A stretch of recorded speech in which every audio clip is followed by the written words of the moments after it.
இயேசுவில் எனக்கு பிரியமான சகோதர சகோதரிகளே, இன்று ஆண்டின் பொது காலத்தின் 19ஆம் வாரம் செவ்வாய்க்கிழமையில் நாம் இருக்கின்றோம். இந்த நாள் உங்களுக்கு இனிய நாளாக அமைய வாழ்த்துகிறேன், ஜெபிக்கின்றேன். இன்றைய இறைவார்த்தை சிந்தனைகளுக்கு நாம் கவனமுடன் செவி கொடுப்போம். வலிமை பெறு, துணிவு கொள். ஆண்டவர் ஆணையிட்டு கூறிய நாட்டுக்கு இம்மக்களோடு நீ செல்ல வேண்டும். இணைச்சட்ட நூலிலிருந்து வாசகம்.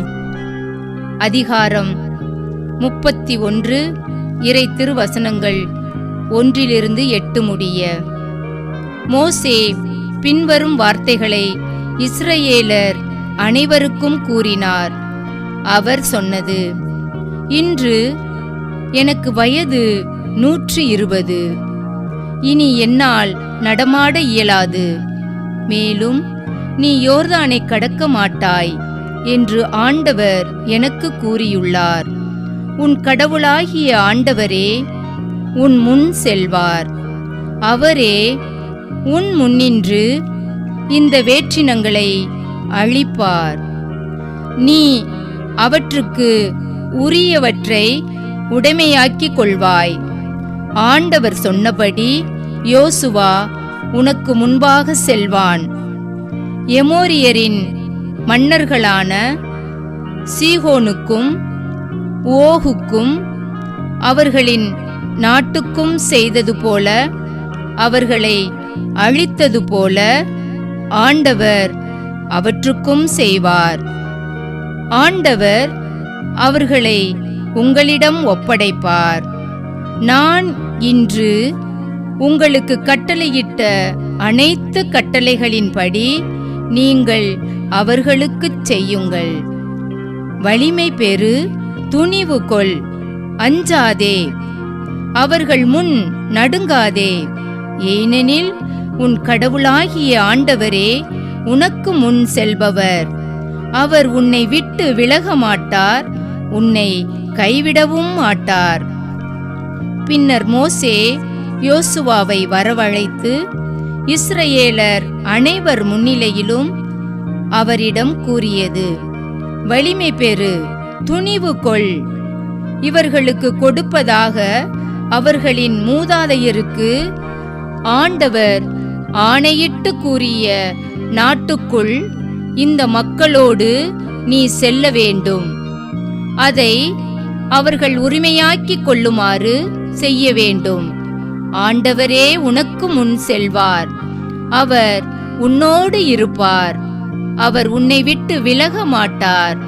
அவர் உன்னை கைவிடவும் மாட்டார். அஞ்சாதே, திகையாதே. ஆண்டவரின் அருள்வாக்கு. இறைவனுக்கு நன்றி. பதிலுரை பாடல். இணைச்சட்ட புத்தகம், அதிகாரம் 32. பல்லவி. ஆண்டவருடைய உரிமை சொத்து அவர் தம் மக்களே. நான் ஆண்டவரின் பெயரை பறைசாற்றுவேன், நம் கடவுளின் மாட்சியை பாராட்டுவேன். அவரே பாறை, அவர் செயல் நிறைவானது. பல்லவி. ஆண்டவருடைய உரிமை சொத்து அவர் தம் மக்களே. பண்டைய நாள்களை நினைத்துப்பார், பல தலைமுறையின் ஆண்டுகளை கவனித்துப்பார். உன் தந்தையிடம் கேள், அவர் உனக்கு அறிவிப்பார். பெரியோரிடம் கேள், அவர்கள் உனக்கு சொல்வர். பல்லவி. ஆண்டவருடைய உரிமை சொத்து அவர் தம் மக்களே. உன்னதமானவர் வெவ்வேறு இனங்களுக்கு உரிமை சொத்துக்களை பங்கிட்ட போது, ஆதாமின் பிள்ளைகளை அவர் பிரித்த போது, இஸ்ரவேல் மக்களின் எண்ணிக்கைக்கு ஏற்ப மக்கள் இனங்களின் எல்லைகளையும் திட்டமிட்டார். பல்லவி. ஆண்டவருடைய உரிமை சொத்து அவர் தம் மக்களே. ஆண்டவரின் பங்கு அவர் தம் மக்களே. அவரது உரிமை சொத்து யாக்கோபே. ஆண்டவர் ஒருவரே அவனை வழி நடத்தினார். வேற்று தெய்வங்கள் அவனோடு இருந்ததில்லை. பல்லவி. ஆண்டவருடைய உரிமை சொத்து அவர் தம் மக்களே. அல்லேலூயா, அல்லேலூயா. என் நுகத்தை உங்கள் மேல் ஏற்றுக்கொண்டு என்னிடம் கற்றுக்கொள்ளுங்கள். நான் கனிவும் மனத்தாழ்மையும் உடையவன். அல்லேலூயா. ஆண்டவரே, நற்செய்தியை தகுந்த விதத்தில் எடுத்து சொல்ல என் உள்ளத்தையும் உதட்டையும் தூய்மையாக்கும். ஆண்டவர் உங்களோடு இருப்பாராக, உம் ஆன்மாவோடும் இருப்பாராக. தூய மத்தேயு எழுதிய பரிசுத்த நற்செய்தியிலிருந்து வாசகம். ஆண்டவரே, மாட்சி உமக்கே. மத்தேயு நற்செய்தி அதிகாரம் 18, இறை வார்த்தைகள் 1-5 மற்றும் 10-14 முடிய. அக்காலத்தில் சீடர்கள் இயேசுவை அணுகி, விண்ணரசில் மிக பெரியவர் யார் என்று கேட்டார்கள்.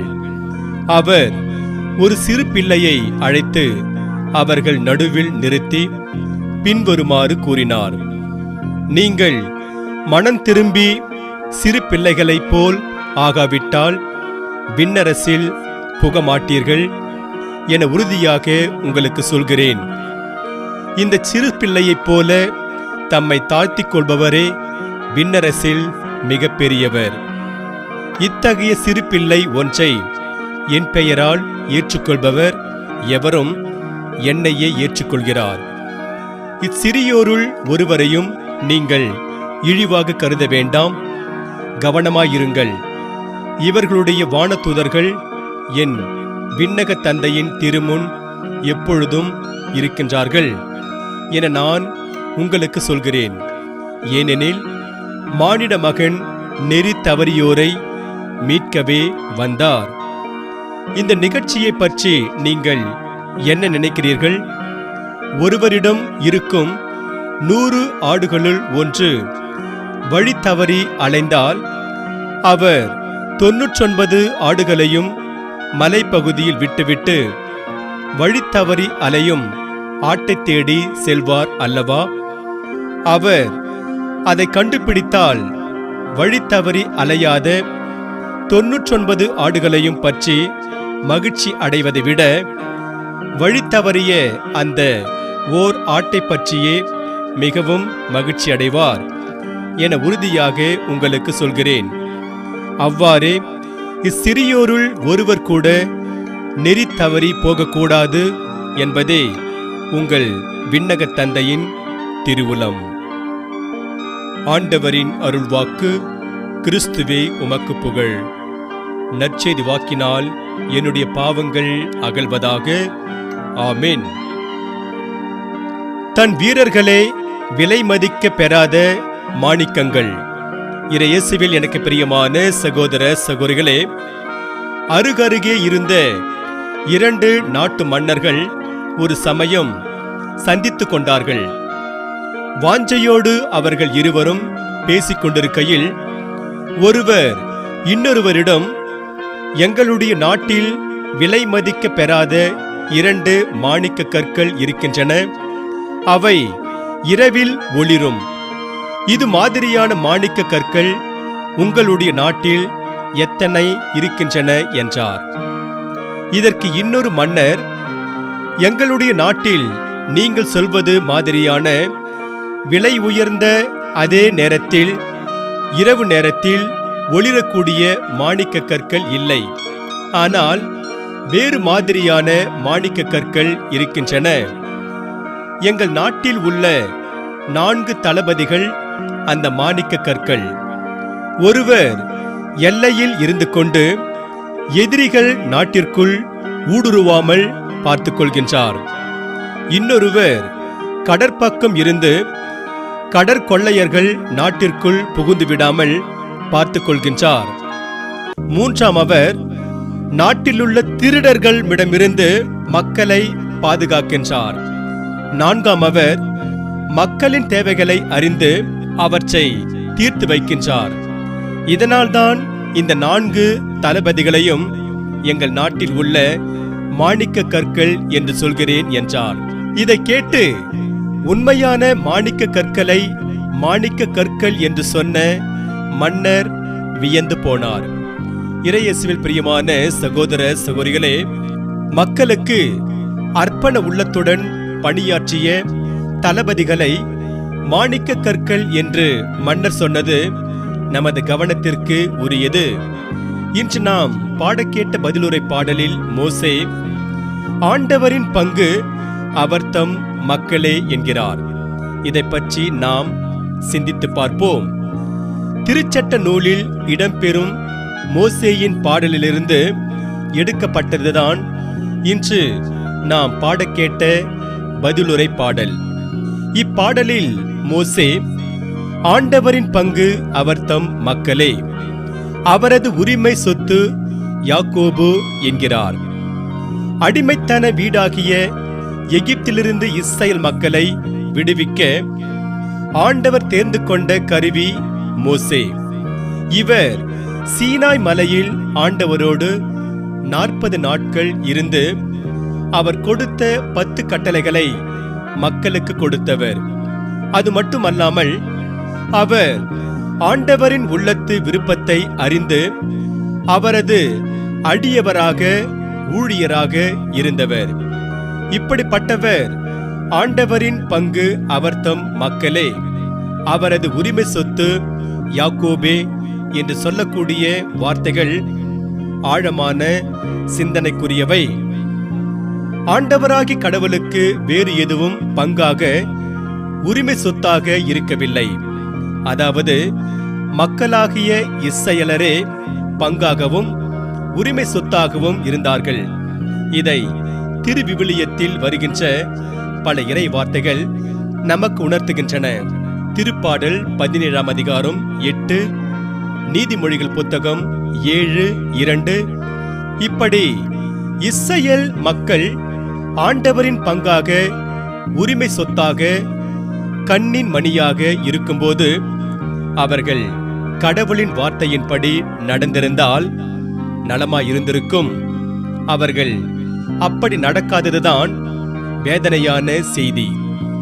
கடவுளுக்கு இஸ்ரவேல் மக்கள் மட்டுமல்ல, நாமும் கூட அவருடைய உரிமை சொத்துதான்.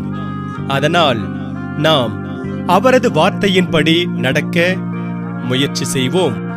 ஜெர்மனியை பல ஆண்டுகள் ஆண்டவர் மாமன்னர் ஃபிரெட்ரிக். கடவுள் நம்பிக்கை இல்லாத இவரது இராணுவத்தில் தளபதியாக இருந்தவர் வான் சிலந்த். இவருக்கு கடவுள் மீது, இயேசுவின் மீது மிகுந்த நம்பிக்கை இருந்தது. ஒரு நாள் அரண்மனையில் பெரியதொரு விருந்து நடந்து கொண்டிருந்தது. அவ்விருந்துக்கு முக்கிய பொறுப்பில் இருந்தவர்கள் எல்லாம் வந்திருந்தார்கள். விருந்தின் நடுவில் விருந்தினர்களை மகிழ்ச்சிப்படுத்துவதற்காக மாமன்னர் ஃபிரெட்ரிக் எழுந்து கிறிஸ்துவை பற்றி மிகவும் கேலியாகவும் இழிவாகவும் பேசினார். இதனால் விருந்தினர்கள் யாவரும் சத்தம் போட்டு சிரித்தார்கள். இதையெல்லாம் பார்த்து கொண்டிருந்த வான் சிலந்த் பொறுமையாக எழுந்து பேசத் தொடங்கினார். மாமன்னரே, இயேசு கிறிஸ்துவின் மீது உங்களுக்கு தனிப்பட்ட முறையில் விமர்சனங்கள் இருக்கலாம், தவறில்லை. அதற்காக நீங்கள் அவரை இப்படி எல்லாருக்கும் முன்பாக கேலி செய்வது ஏற்புடையது அல்ல. இதை நான் உங்களிடம் சொன்னதற்காக நீங்கள் என்னை என்ன வேண்டுமானாலும் செய்யலாம். எனக்கு அதை பற்றிய கவலை, அச்சமில்லை. ஏனெனில் நான் என் உயிரை துச்சமென நினைத்து 38 முறை இராணுவத்தை தலைமை தாங்கி நாட்டிற்கு வெற்றி தேடி தந்திருக்கின்றேன். கிறிஸ்து எல்லாருக்கும் வாழ்வு தந்தவர். அப்படிப்பட்டவரை ஒருவர் கேலி செய்வதை என்னால் பொறுமையாக கேட்டுக்கொண்டிருக்க முடியாது என்றார். வான் சிலந்த் இப்படி பேசியதை கேட்டு அதிர்ந்து போன மாமன்னர் ஃபிரெட்ரிக், நான் கிறிஸ்துவை பற்றி தவறாக பேசிவிட்டேன், என்னை மன்னித்துக் கொள்ளும், மன்னித்துக் கொள்ளும், மன்னித்துக் கொள்ளும் என்று சொல்லி அவரிடம் மன்னிப்பு கேட்டார். இறையேசுவில் பிரியமான சகோதர சகோதரிகளே, கிறிஸ்துவை பற்றி மாமன்னர் ஃபிரெடரிக் தவறாக பேசிய போது அதை தவறு என்று சுட்டிக்காட்டிய வான்சிலந்தின் துணிச்சல் நம்மை வியக்க வைக்கிறது. இன்றைய முதல் வாசகத்தில் மோசே யோசுவாவிடம் வலிமை பெறு, துணிவு கொள் என்கிறார். அதை பற்றி நாம் சிந்தித்து பார்ப்போம். 40 ஆண்டுகள் இஸ்ரவேல் மக்களை வழிநடத்திய 120 வயதான மோசே தனக்கு வயதாகிவிட்டது என்பதாலும் தன்னால் வாக்களிக்கப்பட்ட கானான் நாட்டிற்குள் நுழைய முடியாது என்பதாலும் தனக்கு பின் இஸ்ரவேல் மக்களை வழி நடத்துகின்ற பொறுப்பே யோசுவாவிடம் ஒப்படைக்கின்றார். அவ்வாறு ஒப்படைக்கும்போது மோசே யோசுவாவிடம் கூறுகின்ற வார்த்தைகள்தான் வலிமை பெறு, துணிவு கொள். ஏனெனில் உன் கடவுளாகிய ஆண்டவரே உனக்கு முன் செல்பவர் என்பதாகும். யோசுவா மோசேயிடமிருந்து இப்படியோர் ஆசியை பெற காரணம், யோசுவா கானான் நாட்டை உளறி பார்க்க சென்றபோது ஆண்டவரில் நம்பிக்கை வைத்து சென்றதும் அவரில் நம்பிக்கையோடு இருந்ததும்தான் காரணம். நற்செய்தியில் தன்மீது நம்பிக்கை வைத்திருக்கும் சிறியோரை இழிவாக கருத வேண்டாம். ஏனெனில் அவர்களின் வானதூதர்கள் தந்தையிடம் எப்பொழுதும் இருக்கிறார்கள் என்கிறார் இயேசு. ஆதலால் நாம் யோசுவாவை போல ஆண்டவரில் நம்பிக்கை வைத்து அவரது ஆசையை பெறுவோம். இன்று நமக்கு கொடுக்கப்படுகின்ற இறை சிந்தனையாக, ஆண்டவரில் நம்பிக்கை கொள்வோரை அவரது பேரன்பு சூழ்ந்து நிற்கும் என்று திருப்பாடல் 33:10 பார்க்கிறோம். நான் உன்னோடு இருப்பதால் நீ தனி ஓர் ஆளாக வெல்வாய் என்று நீதி தலைவர்கள் புத்தகத்தில் 6ஆம் அதிகாரம் 16 பார்க்கிறோம். நாம் ஆண்டவரில் நம்பிக்கை வைத்து அவரது ஆசியை பெறுவோம்.